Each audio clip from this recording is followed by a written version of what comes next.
John Stone. I'm the Assistant Director of Nutrition here at Mayo Clinic in Florida. So hurricane season is upon us, and these hurricanes can bring devastation, as we've seen in South Florida, as we've seen in Wilmington, North Carolina. This time of year brings to mind what to do when our power goes out. And this is a very real possibility. It hasn't been that long ago since Katrina hit the New Orleans area and the Alabama area, and people went without power for 5, 7, and more days. So how do we survive? What do we do? How do we eat and feed our families without power? Well, most of us think immediately of how we're going to live out of a can, and we have no plan and we have no recipes. So I'm here today to talk to you a little bit about how you would plan for this sort of disaster. Let's start with your refrigerator. Right, your refrigerator was cold before the power went out. It's going to stay cold and keep those foods at temperature for up to about 4 hours. So if you have sandwich meat and things in the refrigerator, leftovers from last night, breakfast items, those sort of things you might want to make your very first meal. Second, there are things in the refrigerator that, even though we keep them in the refrigerator, stay good indefinitely over 40 degrees. These are things like our salad dressings and vinegar-based items, pickles, olives, some of these things that are very tasty and can be used to add to recipes. The other thing is key, and I'm a condiment guy, is making sure that you don't throw out your ketchups, your mustards, your soy sauce, your Worcestershire sauce. We're going to use these things in recipes, and they'll stay shelf stable even if they're opened, even outside the refrigerator. Now, many of our recipes incorporate mayonnaise. Mayonnaise is a fat, and it does need to be held at temperature. It will stay good for about 8 hours after the power goes out, but after that you want to get rid of your mayonnaise. So what we suggest is keeping the packets of mayonnaise on hand, because we're going to use those in some of our recipes. Now, we've used up all of our immediately perishable items from the refrigerator. Let's move next then to the freezer. The freezer is going to keep your food cold for up to 48 hours if you have a packed freezer. So if you have some charcoal on hand and a grill or some gas power, pull those steaks out of the freezer. They're not going to be good much longer, and go ahead and have you a very nice dinner. Eat your frozen vegetables and other frozen items in the freezer within about 24 or 48 hours. So at this point, we've gotten you through 2 days and the power still hasn't come on. It's not time to panic, because most of us have items in our pantry that we can readily use, that are there, that we didn't even have to really think about. These are our canned goods.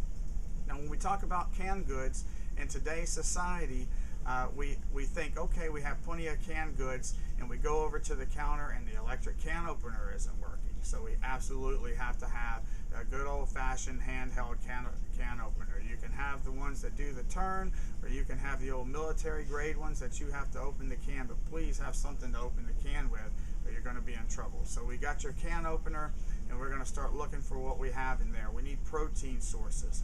What are good protein sources? Well, canned tunas, even if they were in the refrigerator, canned chickens, any of the canned meats, including Spam and some of the other canned meats, these make great protein sources, and we can use these items in our recipe. Canned vegetables, corn, beans, and that sort of thing are going to be great for recipes. One of our recipes that is really delicious is a black bean and corn taco. So I know in my pantry, up at the top in the back, there's a family pack of good old corn tortilla taco shells. A lot of us have those. So you can take the black beans and corn and make you a nice dinner. Now, we've kept some of our condiments on hand. Most of us have some dry seasonings and so forth available too. So with a little bit of Worcestershire sauce, a little bit of hot sauce, we can make us a nice taco type sauce mixed in with our black beans and so forth, and we have a nice meal. There are going to be some items though that do not stay shelf stable for very long. Things like breads, we recommend soft taco shells and things of that nature. We're going to need, if we have a little bit of warning before the storm, to go out and purchase and have enough bread on hand to last about 7 days. The other thing is hydration. We need adequate water through this sort of thing. If the power is out around the city, our water supply may be compromised. What we need to plan for is 1 gallon of water per person per day, and we usually ask that we plan out about 7 days in advance. Now, most of us don't carry gallon of waters. We all have the bottled waters now, the 20-ounce bottles of water. So that is 8 20-ounce bottles of water per person per day.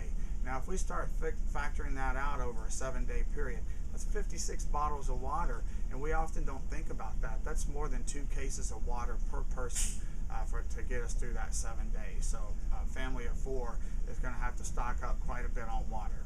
We always say let's buy a little bit more water, because one of the staples in our refrigerators is our dry cereals. And dry cereals make tasty breakfasts, and the kids will eat them. My kids will eat the Cheerios any meal, any time of the day. But we don't have milk because the milk's gone out within the first 4 hours of our refrigerator. So we can use powdered milk. Powdered milk works very, very well, but again, you have to have water to mix with the powdered milk. Other things that we like to keep on hand is like powdered items, like your your Crystal Lights, your Gatorades, the powdered ones that you can just mix in water that make tasty beverages and so forth.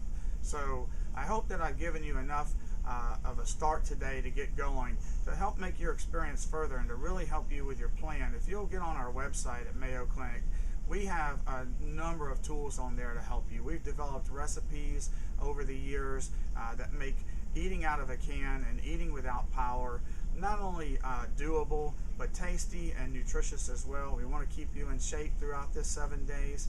We also have shopping guides on there so that you make sure you have a can opener, so that you make sure you have a lot of these things on hand that you're going to need, so that you can get through this healthy and nutritious and be able to actually go out and clean up and be healthy enough and have enough energy to weather this storm.